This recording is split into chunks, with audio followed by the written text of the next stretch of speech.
Assalamualaikum warahmatullahi wabarakatuh. Hello everyone, welcome back to my channel. I'm Ibtihal Dharma Alfida. Today we are discussing a major figure in Indonesian politics, Prabowo Subianto, the new president of Indonesia. After a long and dynamic career, Prabowo has acceded to the presidency. In this video, I will be sharing my personal opinion on his leadership, his policies, and what we can expect from this time in the office. Let's dive in.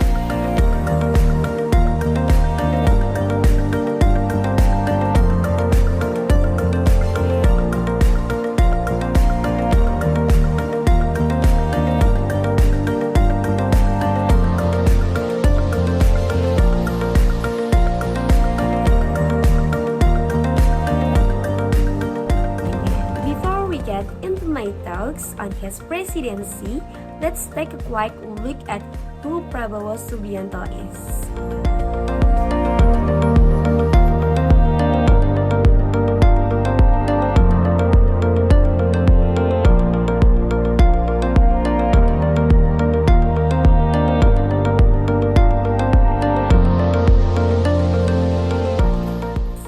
Prabowo has had a long and controversial career in Indonesia. He is well known for his military background, having served as a general in the Indonesian Army. His political journey began in the late 90s and he ran for president 2014 and 2019 before finally winning in the 2024 election. His platform has often centered on nationalism, national security, and economic development, making him a polarizing figure in Indonesian politics. Prabowo appeals in his strong leadership persona, his military discipline, and his promise to restore Indonesia's global status, but he also faced significant criticism, particularly regarding his military past and allegations of human rights violation. That said, now that he is in office, how will he shape the future of Indonesia? Let's start with the positive aspect of Prabowo leadership. One of his most notable strengths is his ability to project strength and decisiveness. As a former general, he is seen as a leader who can handle tough situations, whether it's dealing with internal security or standing firm on Indonesian national interests.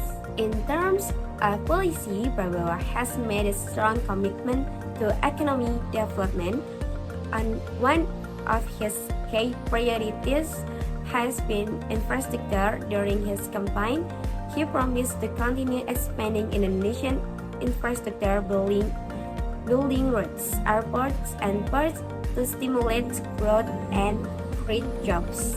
These projects are vital for Indonesian economy, particularly in the remote region that have long been neglected. On the international front, Prabowo leadership style is characterized by a pragmatic approach to foreign relations. He is focused on strengthening Indonesian position Southeast Asia and beyond. His foreign policy aims to maintain a neutral stance while improving Indonesian trade relations with the other countries. This could help Indonesia become a more influential player in the region. However, there are several challenges and concerns surrounding Prabowo presidency. Let's begin with his military background.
some admire his strong leadership, others are worried of his ties to Indonesian past military regime.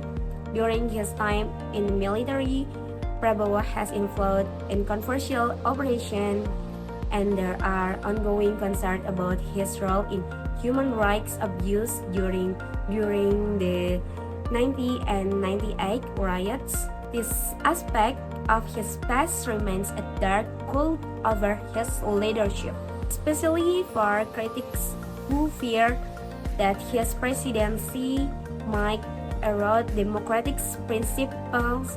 Overall, Indonesia has worked hard to build more democratic society post Suharto, and some worry that Prabowo returns to power could undermine those gains. Another concern in his economic policies, while Prabowo focus on infrastructure development is commendable, some critics argue that the heavy emphasis on the big infrastructure project could overlook the more pressing issues of poverty and inequality. Indonesia is still dealing with significant income disparity, and simple building infrastructure might not be enough to address this deeper economic issue. Now let's talk about my opinion. Prabowo supporters view him as a strong, decisive leader who can bring stability and prosperity to Indonesia. They see his strong stand on security as a way to combat corruption and crime. However, his critics are more cautious. Many Indonesians remain skeptical about his ability to manage a diverse democracy while balancing national security concerns. The political environment under Prabowo administration will likely be marked by tension. Indonesia has a vibrant democratic system with numerous parties and opinions. The Prabowo strongman approach could face resistance from political opponents and civil society groups. Looking ahead, Prabowo has a bold vision for Indonesian future. His administration is likely to focus on building a stronger, more self-reliant Indonesia with greater emphasis on national sovereignty and economic independence. This includes boosting local industry, securing energy research, and improving Indonesian global standing. Indonesia under Prabowo may play a more assertive role in Southeast Asia as a regional powerhouse. Indonesia could take a leadership role in a regional security and economic cooperation, particularly in the face of growing competition from global superpowers. So, what's my opinion on Prabowo's presidency? Well, it's complicated. While he brings a sense of strength and leadership that many Indonesians find reassuring, there are significant challenges he'll need to address. His past, his approach to governance, and his economic policies all raise important questions about Indonesian future under his leadership. Overall, I think Prabowo presidency could be a defining moment for Indonesia. He has the potential to bring much needed stability and growth, but he must balance that with respect for human rights, democracy, and society equity. Like any leader, Prabowo will face both praise and critics, but only time will tell how policies shape Indonesian future. Okay guys, thank you for watching. If you agree or you disagree with my thoughts, feel free to leave your comments below. Don't forget to like and subscribe my video for more content like this, and see you next time. Hello guys, this is the part 2 of my video. On this video, I want to tell you guys about a simple present tense, a basic guide to use and structure by me. Ibtihal Dharma Al-Hida. Do you guys know about the simple present tense? What is the simple present tense? The simple present tense is used to describe habits, general truths, repeat action, and facts. For the example, I eat breakfast every morning. She read book every day. K use of the simple present, habitual action, general truths are facts, schedule event, instruction or direction. Form of the simple present positive sentence. Subject plus best verb at S for he, see, it. Okay, at S for he, see, it. For the example, I play football and he plays football. When the subject is I, we don't need to add S for play, but when the subject is he or she or it, we must add S. Like, he plays football. Negative sentence, subject, do, does, not, best verb. For the example, I do not play football. He does not play football. For the equation, do, does, plus subject, plus best verb. For the example is, do you play football? Or does he play football? When to use the simple present tense, habitual action. Number one, action that happen regular. Action that happen regularly. For the example, she drinks coffee every day. General fact, things that are universally true. For the example, the sun rises in the east. Number three, often used for fixed future events, especially with the public transportation or timeables. For example, it's like the train leaves at 90 a.m. Times expressions come on with the simple presence, always, usually, often, sometimes, rarely, never. For example, I always read before bed. He never eats vegetables. Every day, week, or months, and Mondays in the morning, at night. For the example is, they go to the gym every morning. We have a meeting on Mondays. Example of positive sentence. I study English every day. She speaks in the three languages. They work in a hospital. Example of negative sentence. I do not like coffee. He does not play tennis. We don't watch TV. We do not watch TV often. Example of question. Do you know about Iqbal Ramadan? Does he play guitar? Did they visit their grandparents every weekend?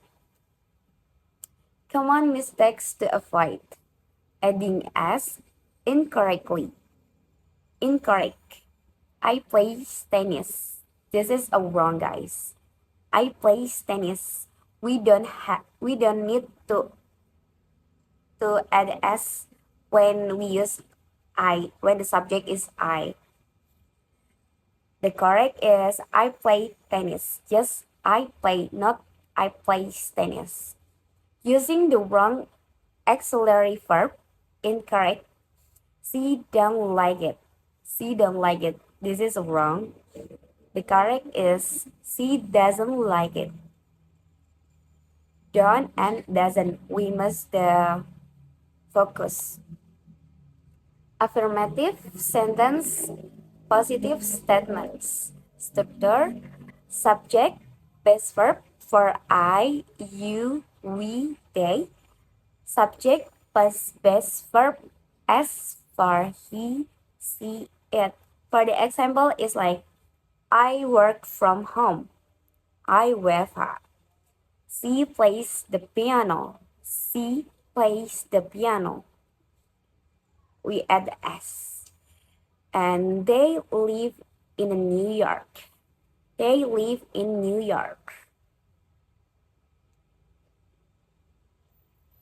Use in timeables and schedule.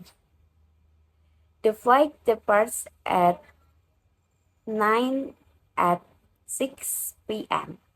School starts at 8 a.m. The train leaves at 10 p.m. K-time expression frequency adverbs. Always, usually, often, sometimes, rarely, never. Example sentence: She always wake up early. She always wake up early. They really go out. Time practice every day, once a week, on Mondays, in the morning, at night. Example sentence is I go to the gym every Monday. We meet on weekends. Affirmative versus negative sentence. Affirmative sentence I work in a restaurant. A negative sentence I do not work in a restaurant. Affirmative sentence she travels to Paris. Negative sentence she does not travel to Paris. Special case for spelling: go, goes, fly, flies, have, has. Pronunciation of third person singular. S ending sounds like Z. After voice sounds he plays. He plays. S ending sounds like S. After voiceless sounds she talks. She talks. He plays. She talks. Okay. The difference of pronunciation. Spelling change in the simple present. Verbs endings in constant plus y change y to is. For example, he studies. For he study to he studies. He study to he study. Exception to spelling change. Verb ending and a vowel plus y at s. For example, he plays. He plays.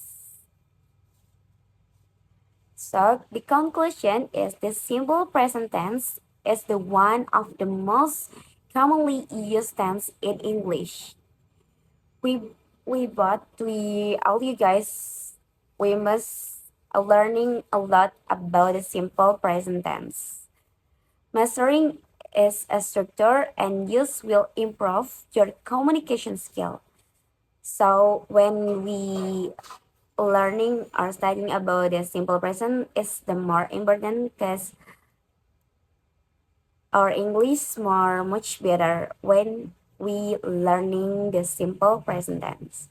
So guys, this is the last of the slide, and I wanna say thank you so much for the watching on this video, and I wanna say sorry because I think it's not enough, and I think we must learn much better than this.